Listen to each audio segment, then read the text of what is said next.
నమస్తే అండి. Welcome to our channel my kitchen Jyothi. ఇవాల్టి రెసిపీ వచ్చి ఎగ్ దమ్ బిర్యానీ రైస్ కుక్కర్లో చేసి చూపిస్తాను. చాలా సింపుల్గా తక్కువ మసాలాతో చాలా టేస్టీగా ఈజీగా రెడీ అయిపోతుంది. రైస్ కుక్కర్లో ఎలా వస్తుందనే కంగారేం అవసరం లేదు. పర్ఫెక్ట్గా చేసి చూపిస్తాను, చూసేయండి. దీనికోసం ముందుగా 2 గ్లాసెస్ వరకు బాస్మతి రైస్ తీసుకున్నాను. బాస్మతి రైస్ కాకపోయినా మామూలు రైస్ అయినా కూడా బాగానే ఉంటుంది. వీటిని వాష్ చేసేసి శుభ్రంగా కడిగి పక్కన పెట్టేసుకోండి. తర్వాత రైస్ కుక్కర్ గిన్నెలో వేసేసుకోండి. డైరెక్ట్గా తాలింపు ఏం అవసరం లేదు. వేసేసి 2 గ్లాసెస్ రైస్ కదా, 3 గ్లాసెస్ అయితే వాటర్ సరిపోతుంది పర్ఫెక్ట్ బాస్మతి రైస్కి. అదే మామూలు రైస్ అయినట్టయితే 1 గ్లాసుకి 2 గ్లాసుల వాటర్ చొప్పున వేసుకోండి. తర్వాత ఎగ్స్ వేయించుకోండి. ఇక్కడ నేను ఒక 5 ఎగ్స్ వరకు తీసుకున్నాను. మీకు కావాలంటే ఎక్కువ క్వాంటిటీ కూడా పెంచుకోవచ్చు లేదా తగ్గించుకోవచ్చు. ఇప్పుడు ఈ ఎగ్స్ని కొద్దిగా కలర్ మారుతూ ఉంటాయి కదా, అప్పుడు పసుపు వేసుకోండి. పసుపుతో పాటే సాల్ట్ కూడా వేసేసుకోండి. ఇది నేను ఉల్లిపాయలు వేయించిన నూనె వాడుతున్నాను ఇక్కడ. ఉల్లిపాయలు వేయించిన నూనె అయితేనే మనకి ఫ్లేవర్ బాగుంటుంది. ఉల్లిపాయలు వేయించి పెట్టుకున్న నూనె ఈ రెసిపీ మొత్తం యూజ్ చేస్తాను. చూడండి, ఇలా గుడ్లు వేగిపోయిన తర్వాత కారం కూడా వేసేసి 1 నిమిషం పాటు ఫ్రై చేసేసి తీసి పక్కన పెట్టేసుకోండి. తర్వాత రైస్ వండుకోవటానికి మనకి ఈ ఎగ్స్ నానబెట్టుకోవడానికి 2 మసాలాలు చూపిస్తాను, చూసేయండి. ఇది ఫస్ట్ మసాలా.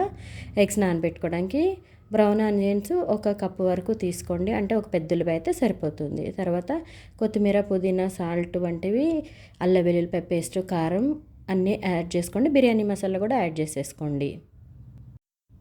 ఇలా ఇక్కడ నేను చూపించిన మసాలాలన్నీ వేసేసి ఉల్లిపాయలు కూడా వేసేసి బాగా మిక్స్ చేసుకోండి. యాక్చువల్గా నేను ఇక్కడ పచ్చిమిరపకాయలు వేయలేదు, మర్చిపోయాను, సారీ ఫ్రెండ్స్. దానికోసం పచ్చిమిరపకాయలు మీరు కంపల్సరీగా వేసుకోండి. పచ్చిమిరపకాయల ఫ్లేవర్ చాలా మంచి టేస్ట్ ఇస్తుంది దీనికి, కాబట్టి వేసుకొని బాగా కలిపేసుకోండి. కలిపేసుకున్న తర్వాత ఒక 150 గ్రామ్స్ వరకు కర్డ్ వేసుకోండి.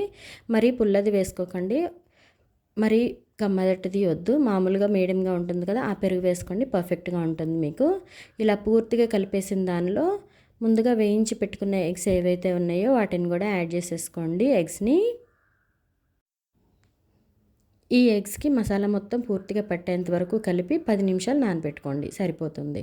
ఇప్పుడు రైస్ కుక్కర్లో రైస్ వండేటప్పుడు అది కుక్కర్ ఆన్ చేయగానే తర్వాత ఆయిల్ వేసేసుకోండి. ప్యాన్ పెట్టుకుని ఒక 2-3 స్పూన్లు అయితే సరిపోతుంది, బగారా రైస్ లాగా వండుతాం కాబట్టి.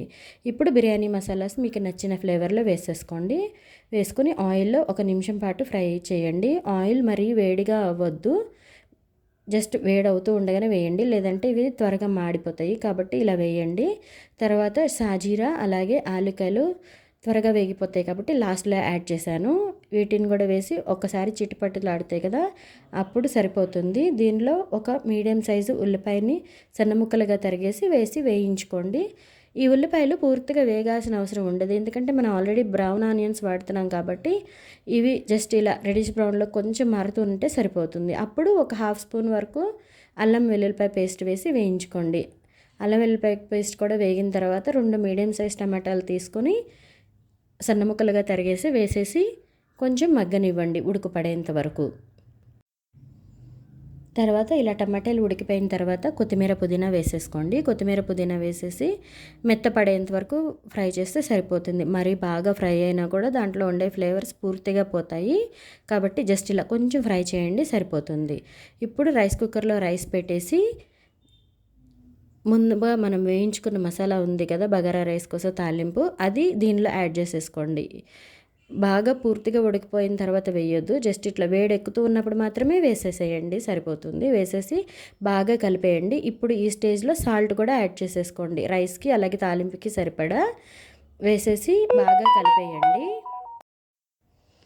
ఇలా కలిపేసి మూత పెట్టేసుకున్న తర్వాత ఇప్పుడు అదే ప్యాన్లో మనం ఇందాక మసాలా వేయించిన ప్యాన్లో గుడ్ల మిశ్రమం రెడీ చేసి పెట్టుకున్నాం కదా ముందుగా మసాలా, దాన్ని కూడా వేసి దగ్గర పడేంత వరకు వేయించేసుకోండి. మరి పూర్తిగా ఫ్రై అయిపోవాల్సిన అవసరం లేదు, నేను వీడియోలో చూపిస్తాను, అదిగో చూడండి.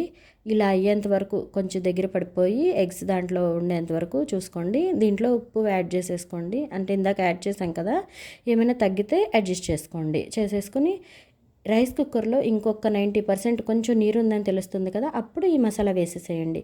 వేసేసి పైన ఇట్లా స్ప్రెడ్ చేయండి రైస్ మొత్తం. అడుగు లేయర్లు కానీ ఏమి వేయవసరం లేదు, 1/2 kg కాబట్టి. అదే మీరు ఎక్కువ క్వాంటిటీలో చేసుకునేటట్లయితే మాత్రం లేయర్స్గా వేసుకోండి. రసం పక్కన రైస్ ఉడకపెట్టుకుని తర్వాత ఇలా మొత్తం బాగా పట్టేసిన తర్వాత మూత పెట్టేసి రైస్ కుక్కర్ స్విచ్ పైకి వెళ్తుంది కదా వార్మింగ్ది, అది ఉడికిపోయేంత వరకు ఉంచండి. తర్వాత వార్మింగ్లో ఇంకొక 20 నిమిషాలు ఉంచండి, రెడ్ లైట్ వెలుగుతూ ఉన్నప్పుడు.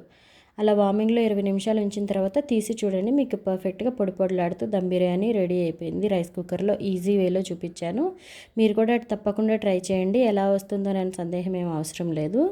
ఈ రెసిపీ మీరు కూడా ట్రై చేసి మీకు ఎలా వచ్చిందో నా కామెంట్ సెక్షన్లో షేర్ చేయండి. ఈ రెసిపీ కనుక మీకు నచ్చినట్లయితే please like, share and subscribe. Thank you.